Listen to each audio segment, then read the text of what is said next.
James Bond, the ultimate spy.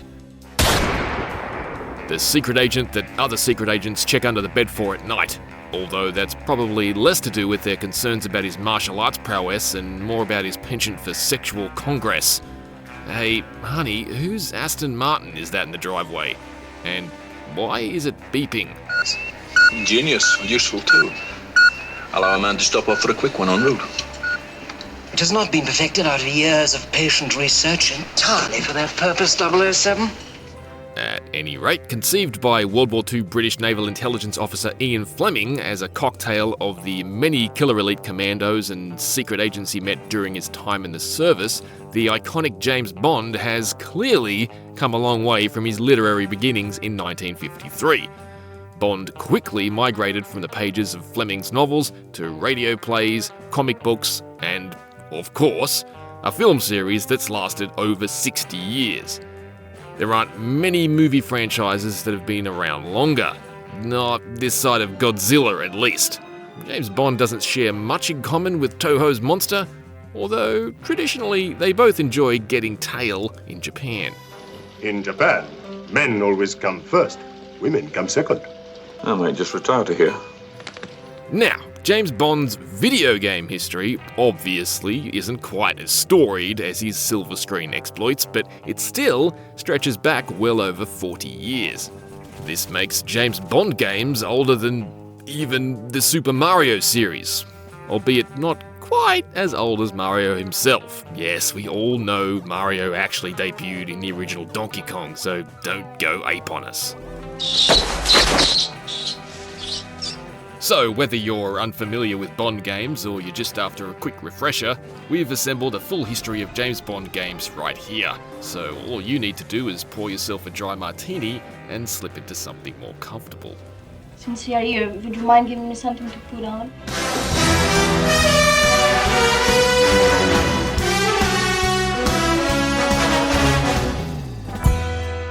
To uncover the very first James Bond game, we need to go back to 1982, but there is a slight twist to it. What is this game, you ask? Shaken but not disturbed. Correct. Well, kind of, but we'll get to that in a moment. 1982's Shaken But Not Stirred was developed and published by Richard Shepard Software for the ZX Spectrum computer, an underrated icon of 8-bit gaming that played an instrumental role in the home computer revolution and helped inspire an entire generation of UK game designers in the process. Richard Shepard, a certified accountant, was one such man. Urged on by his wife Elaine, who suggested he look into adventure games after she'd been shown one while visiting a work client, Shaken But Not Stirred came together as a classic text adventure. Sounds a bit old-fashioned, doesn't it?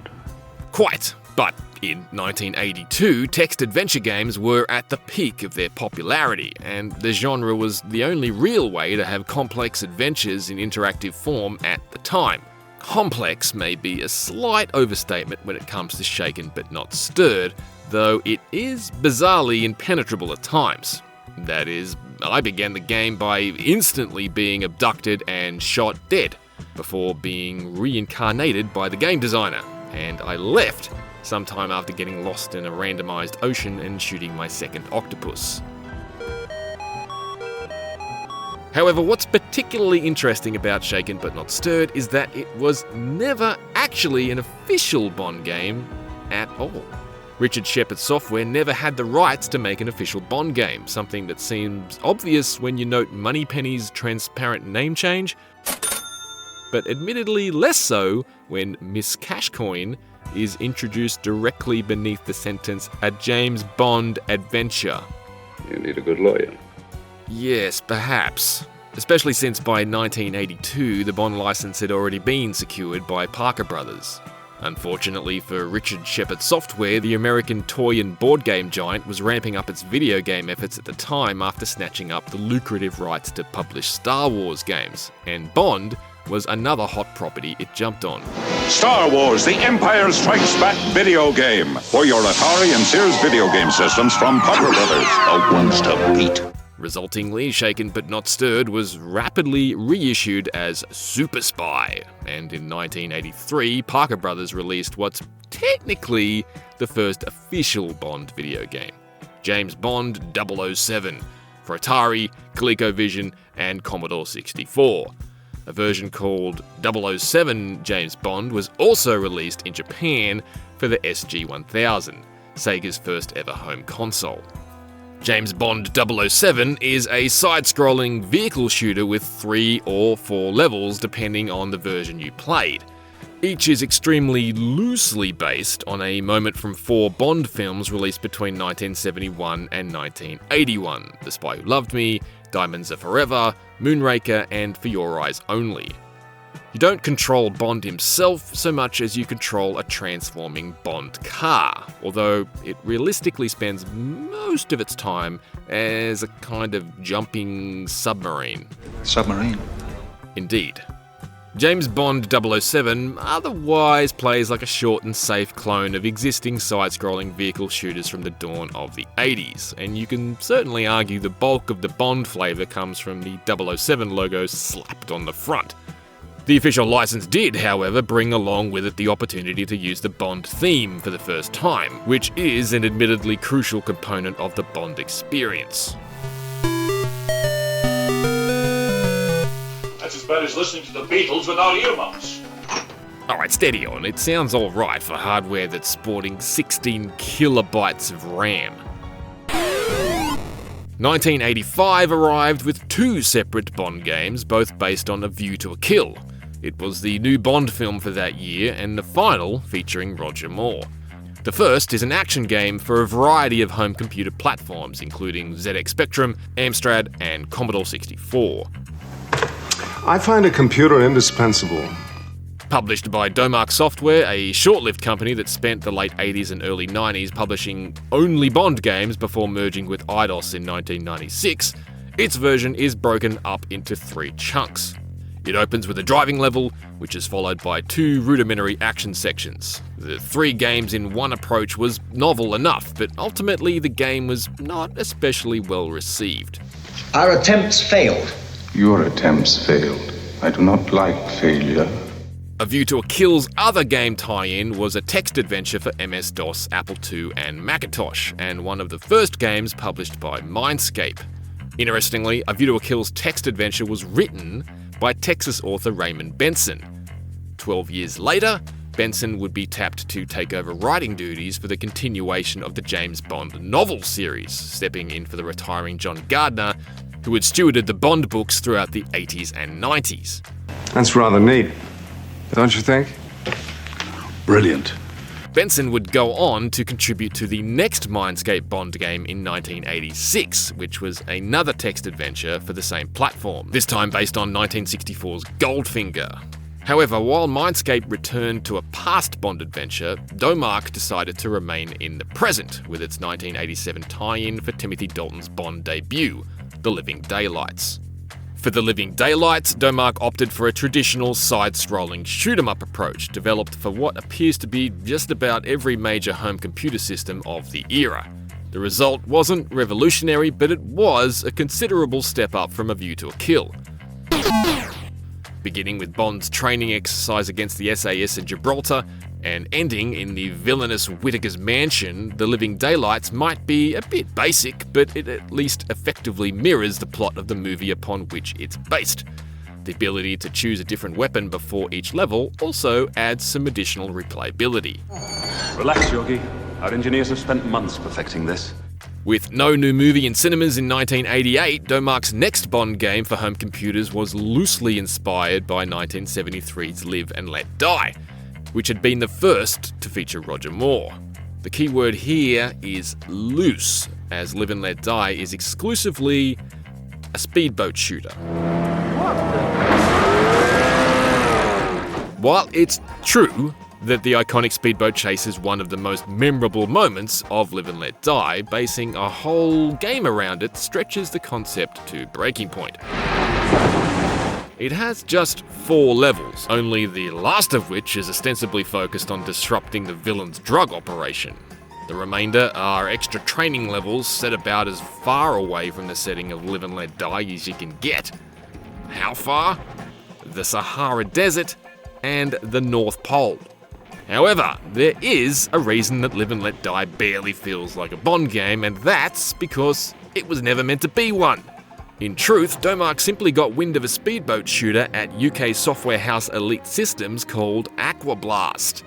Domark subsequently pulled the plug on a boat blaster project it already had on the boil with a different developer, slapped a 007 logo on Aquablast and published that instead. It seems Live and Let Die was always going to be stuck in a boat, but going with Elite got it done faster. You call my brother-in-law Billy Bob, he got the fastest boat in the whole damn river. In 1989, Timothy Dalton's second and unfortunately final Bond film hit the big screen, and Domark unsurprisingly had a game to coincide with it. License to Kill, again developed for all major home computers of the era, was yet another new approach for a Bond adaptation. This time it was a top-down, vertically scrolling shooter. It was rather tricky, but arguably serviceable enough compared to similar games of the era. 1989 also saw a light gun-enabled version of 1987's The Living Daylights bundled into Amstrad's Christmas relaunch of the Spectrum Plus 2. No, don't sit in that chair. Sorry, Bond. The James Bond 007 action pack included 2 generic shooting gallery games to justify the inclusion of the Magnum light phaser, though neither are worth remarking on. In 1990, Domark again resurrected a slice of the Roger Moore era with The Spy Who Loved Me for home computers, which is perhaps notable for having the funkiest remix of the Bond theme ever, partially stolen from Run DMC, Rob Bass and DJ Easy Rock. Hit it! The Spy Who Loved Me was a Spy Hunter clone, a top-down, vertically scrolling vehicle shooter that has a few flourishes to call its own, but overall is pretty similar to Midway's 1983 classic. The comparison is potentially a little unfair, considering how heavily inspired Spy Hunter was by James Bond in the first place, all the way down to the Interceptor's suspiciously close resemblance to Bond's iconic White Lotus Esprit. But either way, The Spy Who Loved Me was certainly a little derivative. All right, you've made your point. You're sensitive, Mr. Bond. About certain things, yes. 1990 also saw the arrival of Interplay's 007 James Bond The Stealth Affair, a point-and-click adventure for Amiga, Atari ST and MS-DOS, which was officially licensed but wasn't actually a bona fide Bond game at its core. The Stealth Affair had previously been released in Europe as a Bond-adjacent adventure called Operation Stealth, starring CIA agent John Glames. For the North American release, Interplay simply changed Glames to Bond, but left him taking orders from the CIA rather than MI6. Now, what's the CIA doing here? On the topic of Bond games that aren't quite Bond games, in 1991, THQ's James Bond Jr., developed by Eurocom, was released on the Nintendo Entertainment System. A distinct and worse Super Nintendo version, developed by Grey Matter, arrived in 1992. If you're unfamiliar with James Bond Jr., it was a cartoon series that ran for around 6 months back in the early 90s, focusing on the nephew of James Bond, a man who is canonically and famously an only child and not an uncle to anyone. James Bond Jr. If you're unfamiliar with the games, you should probably keep it that way. A little rough on you, was he? I suspect I deserved it. If you're anything like your uncle, you probably did. 1992 also saw the release of a completely unofficial adaptation of the Roger Moore film, developed by a Bratislava-based studio and released only in Slovakia. Octopussy was the final Bond game for the then ancient ZX Spectrum, and while the game was totally unlicensed, it's certainly possible it helped shift a few more systems down in Central Europe before it was discontinued that same year. 5 more through Czechoslovakia. 1992 additionally marked the arrival of the final Bond game from Domark, James Bond The Duel. It was released on Sega consoles, first for the Mega Drive in Europe in late 1992. A North American release on Genesis followed in early 1993, as did a version for the Master System, and a Game Gear version emerged in 1994. It was made by the same internal development team at Domark that made The Spy Who Loved Me, which I didn't mention before, but was rather ironically known as the Kremlin.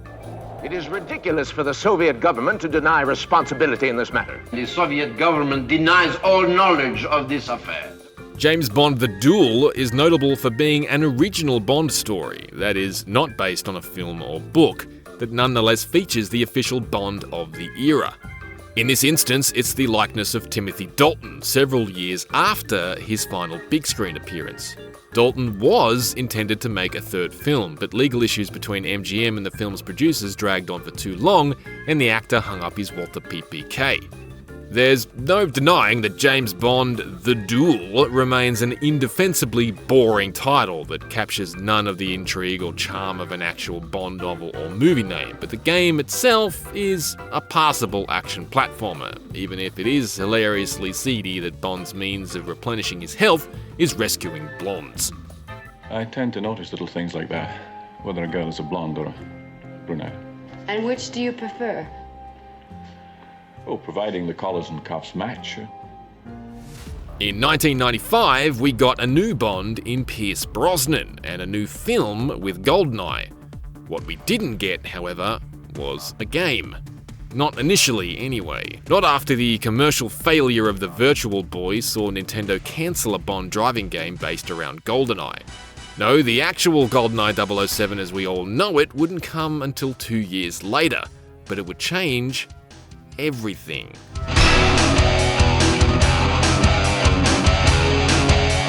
Developed by legendary UK software house Rare and published by Nintendo itself for the Nintendo 64, 1997's GoldenEye 007 was lightning in a bottle. With rookie director Martin Hollis at the helm, GoldenEye was eventually assembled by a small team of around a dozen developers with no meaningful experience building a shooter. In fact, 8 members of the team had never even worked on a commercial game before. Are you sure you know what you're doing? There has to be a first time for everything. To say that there were a variety of factors conspiring against the success of GoldenEye 007 would be an understatement. It wasn't just a movie tie-in, it was a late movie tie-in. Hell, Brosnan's second Bond film, Tomorrow Never Dies, was already complete and set to hit cinemas later in 1997. Furthermore, GoldenEye 007 was a first-person shooter, which was a genre that mainstream console gamers had yet to prove they had a real appetite for. FPS games simply had no firm footprint on consoles at that stage. On top of this, the team was missing deadlines and began working 100-hour weeks in the lead up to launch. The multiplayer mode was squeezed in just 6 months out from release. Expectations for GoldenEye 007 were low. Even esteemed Nintendo designer Shigeru Miyamoto was unconvinced, with a fax to Rare late in development warning of his unease with the amount of close-up killing, and suggesting that the team consider having Bond visit his vanquished enemies in hospital at the end of the game to shake hands with them. Doesn't bother you killing those people? I wouldn't be very good at my job if it did. Thankfully, the team at Rare opted against this advice, and the result was more than just the greatest Bond game to date. GoldenEye 007 is frequently regarded as amongst the greatest games ever made. It was a smart and layered story-based shooter with an absolutely essential split-screen component that literally revolutionized the genre. Are you a man who enjoys games? Depends with whom I'm playing.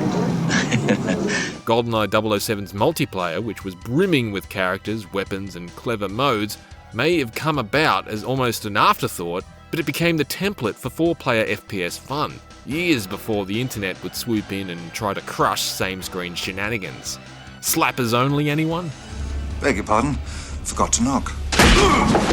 GoldenEye 007 wasn't the first FPS to hit consoles, but its immense success gave the genre a whole new trajectory. It even helped pioneer the idea of dual analog control, featuring control schemes that allowed gamers to play using a separate N64 controller in each hand. Following this, using 2 analog sticks to control an FPS on console quietly made its way into the original Medal of Honor as an alternate preset, and it was still very contentious by the time it appeared as the default control solution in 2000's Alien Resurrection. The controversy is quaint in retrospect, considering how surprising an FPS without dual analog sticks would be today. Gave me a shock. Ultimately, GoldenEye 007 sold more than 8 million units, grossing $250 million on a budget of just $2 million. Globally, it's the third highest-selling N64 game on the console. In the US, it's the best-selling N64 game ever. Load a Rumble Pack. You know how to use one of these? And see how it feels when 007 meets N64. It is far and away the single most important game in this list, and we could talk about it for a good deal longer if we didn't have so many more games still to get to.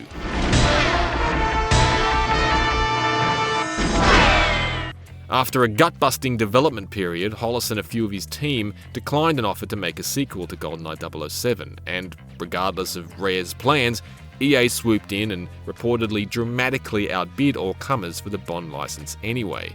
As such, the Bond games moved on without Rare, and so must we. I think it's better if we don't continue. Can we play one more game for the rest of the world? Following Nintendo's James Bond 007 in 1998, a top-down RPG-style adventure for Game Boy, Bond began a lengthy tenure at EA. The first game was 1999's Tomorrow Never Dies. Developed by long-defunct Black Ops Entertainment and published exclusively on the original PlayStation, Tomorrow Never Dies was initially intended to be called Tomorrow Never Dies: The Mission Continues and pick up where the movie left off. Hello there. Look, I'm just testing this highly explosive top-secret Tomorrow Never Dies video game for PlayStation. The game starts where Tomorrow Never Dies ends and challenges you to think, act and behave, well, possibly not behave, like James Bond. While the final product was extensively reworked to follow the plot of the film instead, it was a very different sort of game to GoldenEye 007. For one, it was an entirely conventional third-person shooter as opposed to a trend-setting first-person shooter. 2, it had no multiplayer whatsoever. And 3, it wasn't very good. Mr. Jones, are we ready to release our new software? Yes, sir.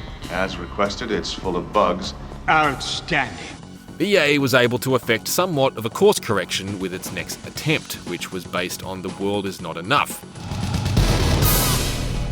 3 separate versions of the game were produced, one for PlayStation and one for N64 in 2000, and a clunky and forgettable Game Boy Color version in 2001. The World Is Not Enough on PlayStation was again developed by Black Ops Entertainment, which immediately pivoted from its Tomorrow Never Dies approach and built The World Is Not Enough as a first-person shooter. The name's Bond. James Bond. The result was undoubtedly an improvement, but the solid but scrappy PlayStation version again had no multiplayer. Bond! James Bond! What do I deserve this great honor? The original PlayStation only had 2 controller ports compared to the N64's 4, and perhaps asking PlayStation owners to wear the additional expense of purchasing a multi-tap was too optimistic to ask for. This is a game I can't afford to play. At any rate, The World Is Not Enough on PS1 paled in comparison to the N64 version, which, funnily enough, was built by James Bond Jr. developer Eurocom. The World Is Not Enough on N64 doesn't carry the same esteem as its predecessor, but it still packed 4-player split-screen multiplayer, this time with optional bots, and was nonetheless an excellent shooter for its time. 2000 also saw the release of 007 Racing, a PlayStation-exclusive action driving game that played out from entirely behind the wheel of a fleet of recognisable Bond vehicles. Developed by Eutechnics, the developer of PS1 racing games like Total Driving and Max Power Racing. Driving here is not like England. People aren't so polite. 007 Racing was a good concept for resurrecting the idea of a spy hunter-inspired vehicle-based Bond game, but it was impossible to recommend over something like the Driver series, which was the king of 3D action driving at the time. A sequel to 007 Racing was planned, but never eventuated. James, is it really necessary to drive quite so fast? More often than you'd think. The turn of the century brought with it exciting new consoles with the PlayStation 2, Xbox and GameCube, and alongside this new hardware came a new era of Bond games, beginning with James Bond 007 in Agent Under Fire. This will be your 20th, I believe. How time flies. Agent Under Fire initially began life as the PS2 and PC versions of The World Is Not Enough.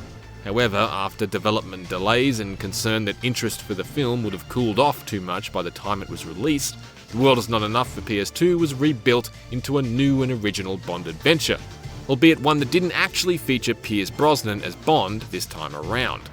This should be immediately clear from the badly lit Bond on the box art, which looks as if someone's tried to take a picture of 007 without using a flash. Smile, boys. Don't use a flash! Released on PS2 in late 2001 and ported to GameCube and Xbox in 2002, Agent Under Fire was a short but solid Bond shooter, and far better than its fractured development might have suggested it should have been. Developed internally at EA, Agent Under Fire's mix of first-person blasting and driving missions, which were more robust than one might expect thanks to EA's Need for Speed experience, was entertainingly slick based on the standards of the era. It even introduced optional cinematic-inspired flourishes throughout the action called Bond moments, where keen-eyed players could tackle certain moments throughout the levels with a well-aimed shot or a smart decision. Speaking of smart decisions, Agent Under Fire also boasted 4-player split screen on all consoles, with usable jetpacks, no less. Does this still work? EA followed Agent Under Fire with James Bond 007 Nightfire in 2002, which added Pierce Brosnan's likeness back into proceedings, albeit not his voice. The name's Bond. James Bond.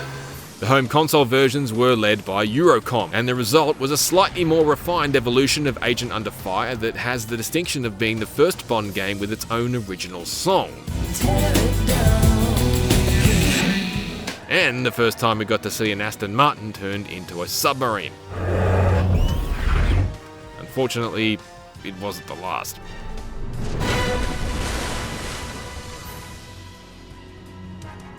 In confusing circumstances, especially since Nightfire is typically considered one of the strongest Bond games in the history of the series, Nightfire's PC port is an entirely different game to Eurocom's console version, and it's terrible in contrast.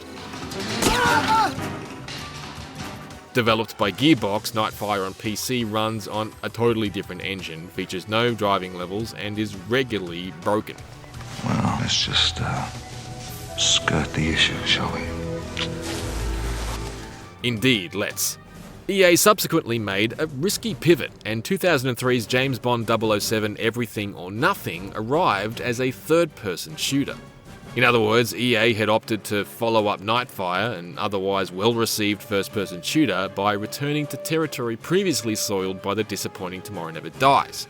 The shift to third-person probably represented better value to the EA bean counters. After all, if you're going to pay for Pierce, you may as well try to put his head on screen as much as possible. But it certainly didn't represent a surefire strategy. Fortunately, it worked. Everything or Nothing was the best-looking Bond game to date, with a lengthy set of levels, explosive action, and quality driving missions. It also had a stacked cast of voices and likenesses, featuring not only Bond alumni Brosnan, Judi Dench, and John Cleese, recover the bomb and bring it back, but also Heidi Klum, Shannon Elizabeth, and Richard Kiel as the famous Jaws. EA even got Willem Dafoe on deck to play the villain. Everything or nothing. However, while the single-player component of Everything or Nothing was pleasingly strong, the multiplayer wasn't quite up to the same standard. While Everything or Nothing introduced a fun but slightly less polished co-op mode, the GoldenEye-inspired brand of 4-player FPS deathmatches was cast aside. That's how original. What will they think of next? Well, unfortunately, after a robust 3-year run, EA fumbled the bag with 2004's GoldenEye Rogue Agent for PS2, Xbox, GameCube and DS, which was a disappointingly bland and cynical attempt to marry mid-2000s edginess with a recognisable brand. Set in an alternate Bond timeline, GoldenEye Rogue Agent is an FPS that follows an ex-MI6 agent who, after being ejected from the service for being recklessly joins forces with a host of Bond villains, including Goldfinger and Scaramanga, most of whom betray him. Lacking in the swagger or spirit of a true Bond game, GoldenEye Rogue Agent also had the misfortune of being a first-person shooter released in November 2004, the same month as Halo 2 and Half-Life 2. For clarity, GoldenEye Rogue Agent has absolutely nothing to do with the 1995 film or the N64 classic. It's just called GoldenEye because the main character has a golden eye. What a coincidence. Yeah, so convenient. Despite ending with a clear sequel tease, that was the end of the road for the GoldenEye Rogue Agent experiment, and EA's final Bond game in 2005 was a return to how things were before, and in more ways than one. That is, not only was it a third-person shooter like Everything or Nothing, EA turned the clock way back to 1963 for an adaptation of the Sean Connery classic From Russia with Love, starring Connery himself, no less, in his video game debut. A dry martini. Shaken, not stirred. Developed for PS2, Xbox, GameCube, and the PSP, From Russia with Love was perhaps a little shallow overall, but its 60s setting oozed charm, and it was a significant step up from GoldenEye Rogue Agent. It's been fun. Well, the fun is about to come to a dead end. In May 2006, it was announced that Activision had acquired the Bond video game license. After a pair of spin-offs and half a dozen mainline entries, the EA cadence of yearly Bond games fans had enjoyed was suddenly over. And you've had your 6. Unfortunately, things haven't been quite the same ever since. In 2008, Activision released Quantum of Solace on a host of platforms, including PS2, Wii, PS3, Xbox 360, PC, and even DS. It was fine enough, but Daniel Craig's video game debut was otherwise pretty unremarkable, even by contemporaneous standards. Things did improve a little in 2010 with the release of 2 separate games. Bloodstone, developed by Bizarre Creations for PS3, Xbox 360 and PC, and a remake of GoldenEye 007 for Wii by Eurocom. Both games also had a DS version built by N-Space.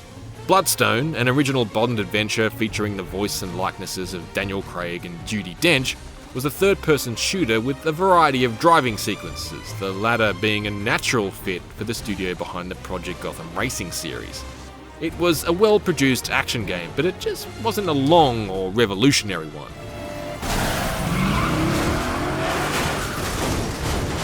GoldenEye 007 on Wii fared better. Replacing Pierce Brosnan with Daniel Craig and updating the story made for a pretty iffy reimagining of the source material, but it gathered a good deal of praise for being one of the better first-person shooters for the Wii. For Bond fans without a Wii, GoldenEye 007 was ported to PS3 and Xbox 360 in 2011. Finish the job, James! Blow him to hell! But then, in 2012, we got 007 Legends. I'd rather not talk about it. Well, we need to. 007 Legends for PS3, Xbox 360, PC, and Wii U was the last Bond game published by Activision. Unfortunately, it was also the last ever game made by regular Bond developer Eurocom, which was shut down less than 2 months after the game's release, after 25 years of operation. What an unpleasant surprise. Released to coincide with the 50th anniversary of the film franchise, 007 Legends had grand plans to celebrate the entire series, and its single-player campaign was built to contain missions from films featuring all 6 different Bond actors. That is, Goldfinger for Sean Connery, On Her Majesty's Secret Service for George Lazenby, Moonraker for Roger Moore, License to Kill for Timothy Dalton, Die Another Day for Pierce Brosnan, and Skyfall for Daniel Craig. However, like the GoldenEye 007 remake, it simply used Daniel Craig's likeness in place of all previous actors. Get down! Unfortunately, the end result was a tepid Call of Duty clone that did very little to capture the spirit of Bond, and even less to translate what fans love about these films. Whatever you do, don't touch it. 007 Legends doesn't just misunderstand Bond, it gets him totally wrong. Hell, he even completely flubs his most famous line. By the way, I didn't catch your... James Bond. Mowing down mooks with a mounted minigun may be pretty typical shooter stuff, but it isn't what James Bond is about. He's a spy, not a super soldier. There are parts of 007 Legends you can play by keeping a low profile, but they mainly boil down to slinking around slapping blokes on the arse so firmly they die. Whether or not that's actually on brand for Bond probably depends on what decade you were born in. Man talk. All Activision games were suddenly pulled from Steam and the publisher's own web store in January 2013. The move, which happened less than 3 months after the release of 007 Legends, came completely unannounced and without explanation. Since Activision originally announced its deal with MGM was supposed to last until 2014, the premature termination of the license led to speculation that things had soured significantly. Effective immediately. Your license to kill is revoked, and I require you to hand over your weapon. The funk of 007 Legends has sadly hovered for some time, and there have been no new Bond games for over a decade. He didn't quite disappear completely though. 10 classic Bond cars, complete with gadgets, made their way to Forza Horizon 4 in 2018, and 2 Bond Aston Martins hit Rocket League in 2021. In 2023, the original GoldenEye 007 fought its way out of licensing purgatory and onto Xbox One, Xbox Series X and S, and Nintendo Switch. In 2024, a confidential sizzle reel concerning a past pitch to make a Lego James Bond game even leaked onto the internet. The idea looked and sounded incredible, but it obviously never made it into production. The story behind this is reportedly still subject to non-disclosure agreements. Sign here, please. Happily, Bond's long hiatus is just about over thanks to the imminent arrival of IO Interactive's 007 First Light in May, a modern and original origin story for Bond, which appears to be a more explosive riff on the sort of gameplay IO has been refining within its Hitman series for the past 2 decades. First Light features Irish actor Patrick Gibson as Bond, with Lenny Kravitz aboard playing the villain. Do you play any other games? Well, yes. So for more deep dives into the histories of long-running licensed video game franchises, you can check out IGN's look back at the terrifying and sometimes terrible history of Alien games, and embark with us on a crusade through the history of Indiana Jones games. For everything else, you should stick with .com. IGN.com. I couldn't agree with him more. I may even give up golf for it.